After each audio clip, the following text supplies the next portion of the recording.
So that's my stage name. I am a poet, and I have published my first poetry book last year in May. So I only have 4 copies today. So one copy is 150. It contains 30 of my poems written by me, all of them, and I just love writing and reciting. So I'm gonna perform one of my poems today, and it is titled Incomplete Type of Love. Before I can recite this poem, I wrote this poem because when I give hugs, because I've got short hands, so it's not a full hug, it's an incomplete hug. So this poem is about that. Hope you like it. Incomplete type of love. I want to show you the incomplete type of love. Shower you with the unforgettable type of fun. I want to show you a strange type of loving, just to leave your heart breaking of such feelings I'll be giving. I know it is weird, but once you get used to it, you will desire no one though. I know, like I said, it's the incomplete type of love. Incomplete type of hugs, yes, those I specialize in. It is never a full one with me. As you can see, I am 4 fingers short. I want to love you so incompletely tight, leaving spaces so as your body can alert your heart when you get a full hug from a random chick. There won't be no goosebumps, I tell you, for your tummy will know that was a full one. Talk about some incomplete rain check. Loving me comes with the incomplete type of services, though you as the technical manager, dishing you up a meal won't be a problem, because peeling veggies will come from your energy. I swear, I will be your incomplete remedy. I will love you incompletely in a way that should I not be around, anything complete shall remind you of me. Should I be around, no normal chick shall ravish you, because anything she fully does shall take you off. Because each time she surprises you with a meal, you will stare at her and wonder, how did she peel the onion type of eyes? Each time she surprises you with a meal, you will stare at her and wonder, why does she have to be so complete?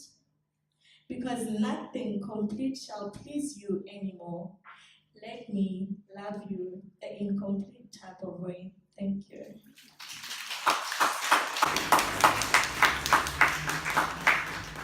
Thank you so much, Daphne.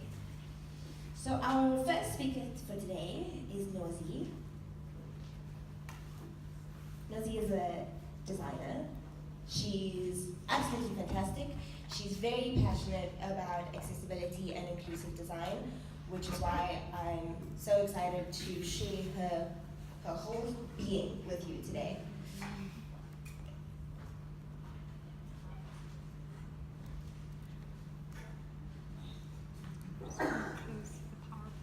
That's fine, technical difficulties.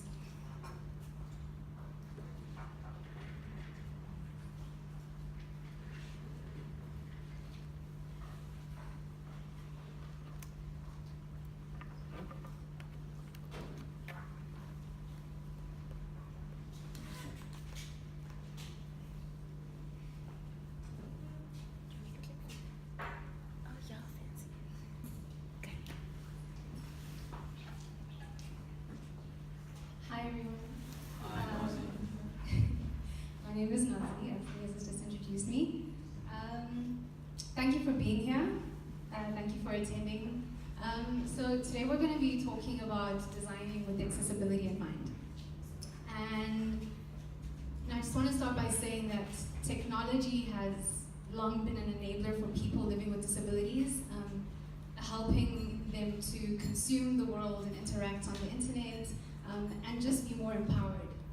But a lot of the things that we do find out there are only as good as the UX and the design that lies behind them, as well as the development that lies under them. So, it can exist online, but if someone can't access it because it's poorly it's pointless because it may as well not exist.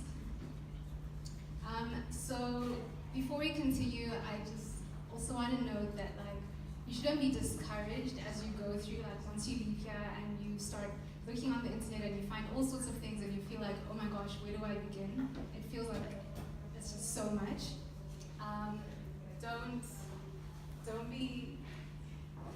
Don't be discouraged by it. There is a lot of stuff out there on the web that will help you and guide you. But the best thing is to just take it in your stride, find people to speak to, and you've already got the tools as designers, as developers. I'm not sure who else is in the audience, but you have it in you to do this and start thinking more inclusively about your work. And the best thing is to just start by switching your perspective, and everything else will flow from there.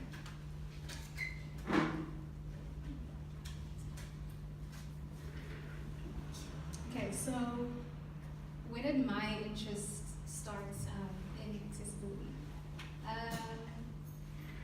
About a year ago, I was creating an analytics tool, and so full of graphs, full of visualizations, and I thought it would be fun because it's the perfect blend between visual design and technical thinking. I don't know what designer wouldn't want to work on an analytics tool. So I went on my way, and I thought the first thing I'm going to do is find colors, because luckily I was starting from scratch. So I thought it would be pretty simple. I would just start with one color. Sorry, I'm just going to stand here. So I thought I would just pick a color, add another color, and I would have 2 different shades of green. And then I would add more colors, and then I would have an amazing palette to pick from, and then I can immediately start, designing and creating. But it wasn't that easy. So I was sitting, and this one lady came to me, and I was working with her, and she said, do you know that if someone was sensitive to color, they wouldn't be able to see the difference between the 2 colors that you just chose? And I was like, oh, okay, so I had to start from scratch. But I didn't simply start from scratch. I decided to go out and read a little more and find out what exactly she meant. I've always understood that, everyone sees and experiences slightly differently, but I never appreciated it up until that moment. So, as I started researching, I discovered that that beautiful color palette I had wasn't actually going to work. Because if you're going to squint at it, or look at it using old technology, or maybe you have low vision, you're not going to be able to see the difference between the orange and the red. You'll be able to see the difference between the green and the blue, and all the other pretty shades that I had in my palette. And then again, if you were to look at it, through the eyes of someone who's colorblind, all you're left with is yellow, blue, and gray. So my amazing color palettes turned into 4 colors without me realizing it. So I realized that I was designing within my own Umwelt. So Umwelt is a German word that means a self-centered world, directly translated. It just means that you exist in your own reality, and somebody else who exists in the exact same environment has a completely different experience to you.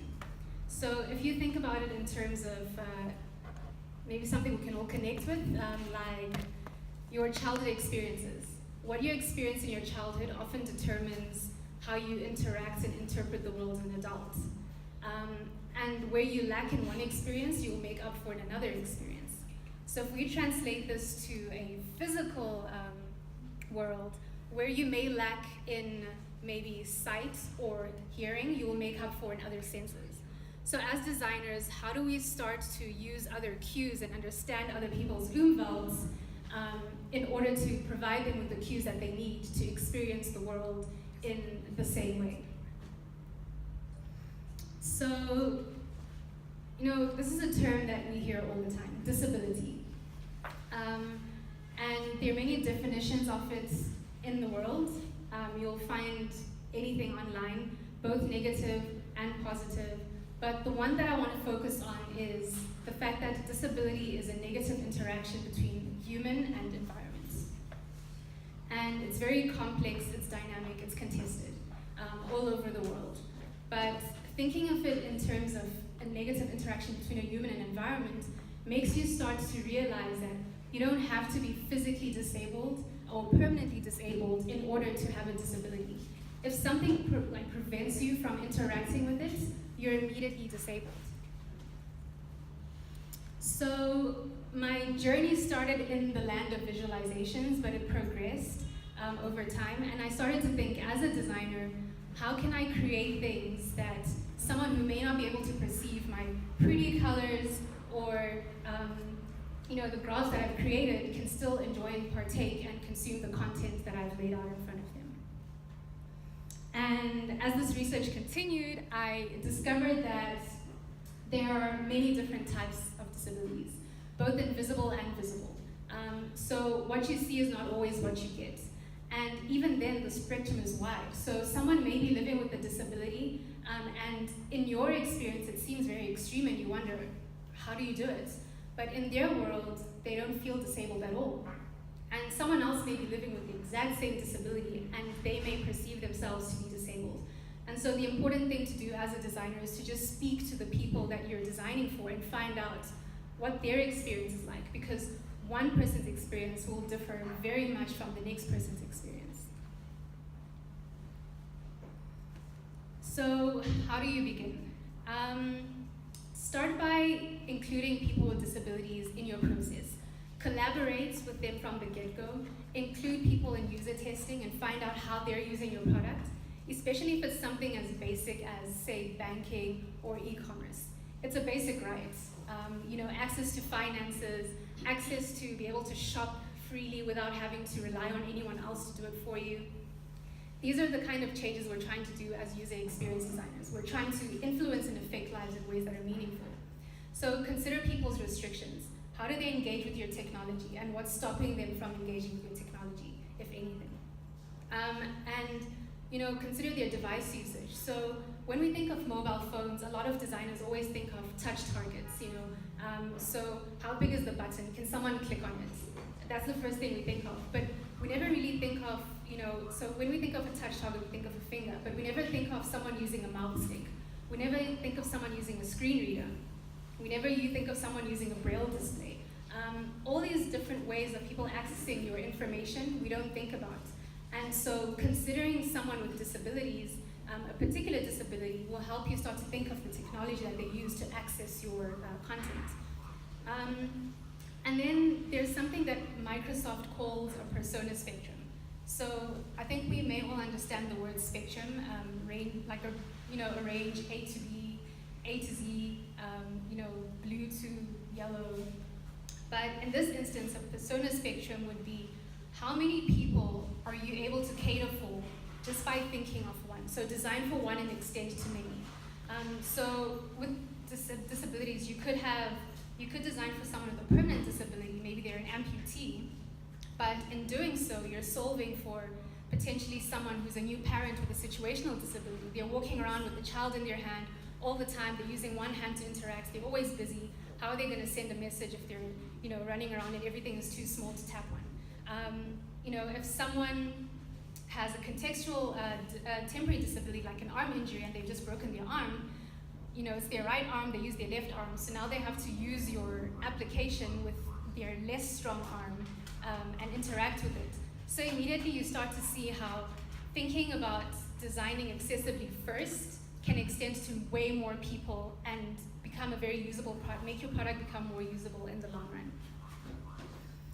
And another thing to consider is that, healthcare is getting better and better. People are living longer, which means that there are more older people in the world. That said, your abilities are going to be changing as you get older. Old age is adding to the number of people living with disabilities around the world every single day. And if you think about it in your own instance, in your life, in 40 years, will you be able to use the designs that you're creating today? If the answer is no, then it's something to think about and something to start changing today. So with all that said, disability is contextual. And thinking about it in that manner, thinking about changing abilities, thinking about permanent versus temporary disabilities, thinking about situational disabilities will just help your product become more usable as you go along. Because accessibility is not always limited to people living with disabilities. Understanding that usability is first, which is what we all do as designers. We create usable products. But designing accessibly means you're making your products more usable by more people in different contexts using different types of technologies or browsers, whatever version it is. They're able to access your information and still perform and participate in the world equally. So how many people are we talking about here? The current world population is sitting at just over 7.6 billion, and 10% of this number is made out of people living with disabilities. So that's 763 million people plus. So if you were to take the United States of America, multiply it by 3, and then add Colombia, that's a whole lot of people living with disabilities. 80% of this number is in developing countries, including South Africa. So that's about 610 plus million people living with disabilities in developing countries, including ours.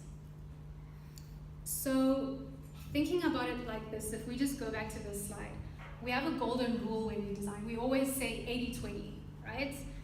Design for the 80% and the 20% will fit in, they'll follow. It's a smaller chunk. But if you look at this number, the 20% is a really big number. It's a lot of people that are being excluded from participating in society. And as humans, we've always adapted to our environment. We've always found ways to make things work. But the more technologically advanced we get and the more we start creating and designing spaces, we're able to make our environments adapt to us, but in doing so, we exclude a whole lot of people from participating in what should be a natural adaptation. So with nearly 1 billion people living with disabilities, that's more than 1 million reasons for accessible design. So if you were to start today, where do you begin? So a definition of web accessibility, again, you can find lots of definitions all over depending on where you read and what you read. But the web accessibility, the web content accessibility guidelines, which are started in the UK, they have 4 principles that they have as guides for people that are creating and designing websites to be accessible. One is perceivable, the next is operable, the other is understandable, and the last is robust. I'm just going to go through these very quickly. So first, when you're designing, ask yourself, is it perceivable? So can someone who has low vision, who is blind, using a screen reader, someone who's deaf, is it available to their senses? Can they access your information? So if they have low vision, what are the other cues that you're providing? If they are blind, are you surfacing information that a screen reader can read to them in order to still access and interact with your content? Is it operable?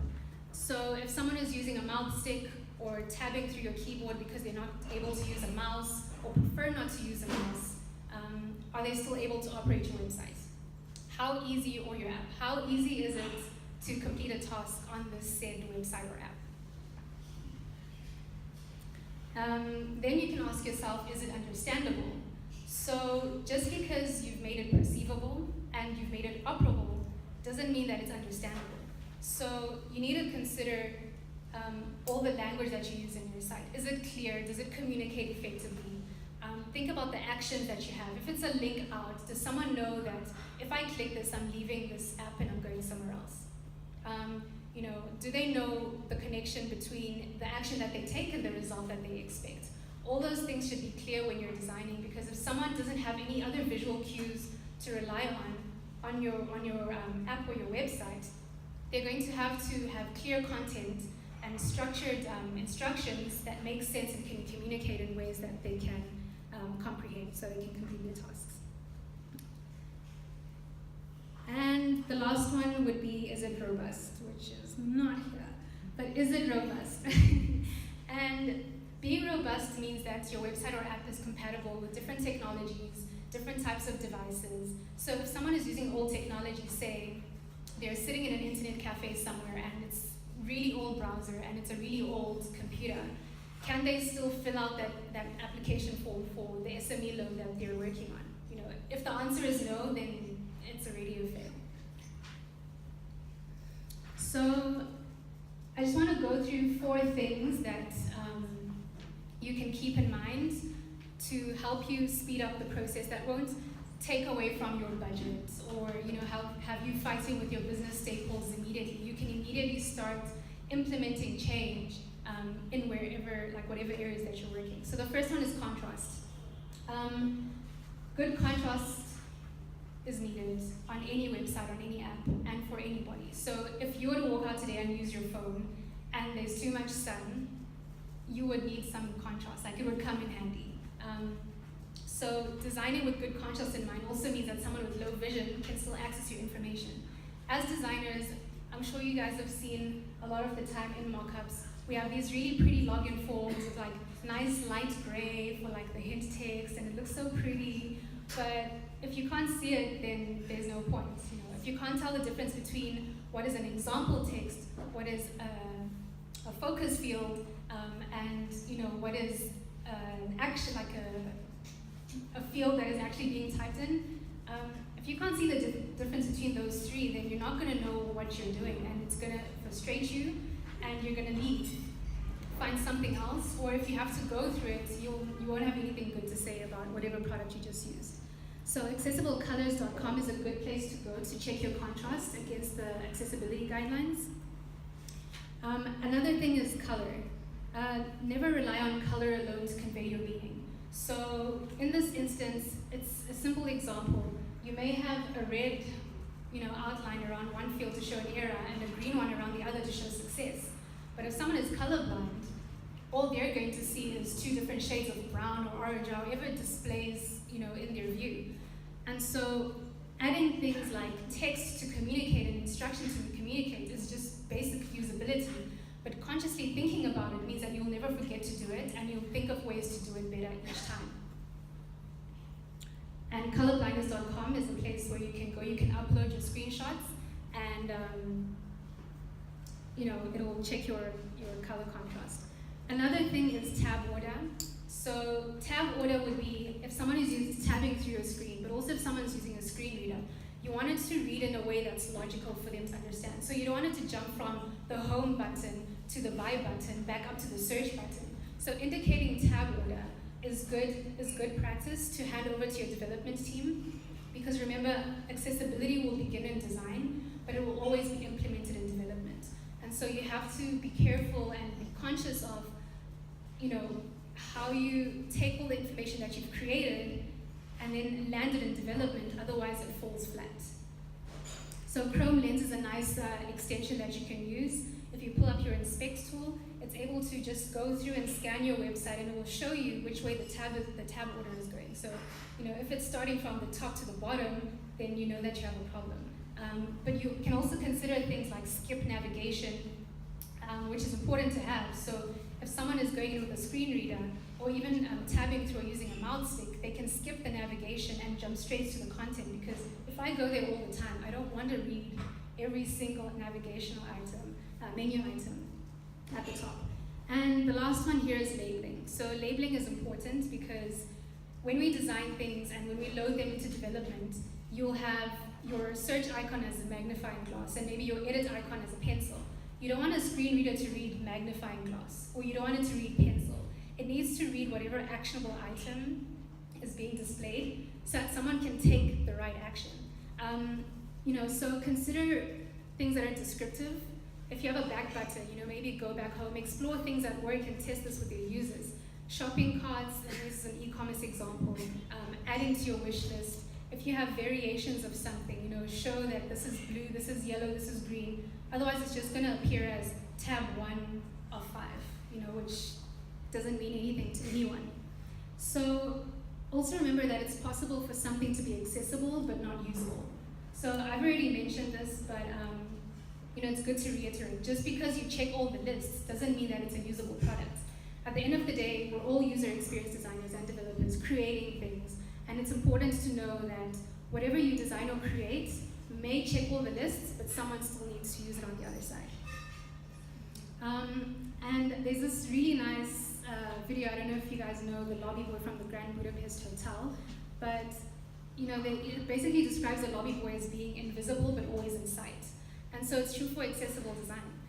If you take your device, many of us don't even know that we've got accessibility features built into our device because we never need them, but they're there. So your accessible design should be the same. How can it be there for someone who actually needs it in that moment? But if you don't need to use it, then it's fine, but it's not ruining your experience in any way. And then we had like a big debate about playing this video because of time, but I'm gonna play it and share it with you. Apple's one of the companies that really prioritizes accessibility, and we often think of things like Siri and Bixby as like gimmicks. They're just trying to sell their product, but we never think about how they make a difference and empower other people in their everyday lives. So this is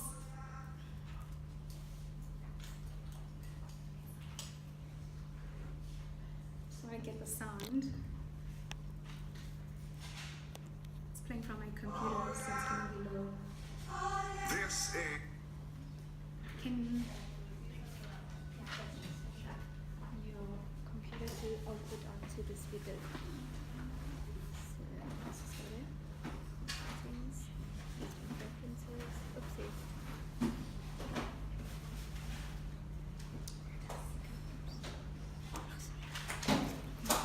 Everything else just click on settings.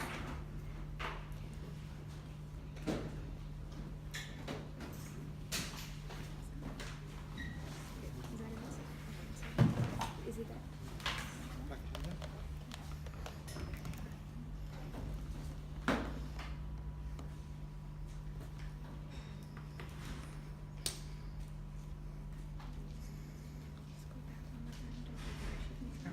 Press play.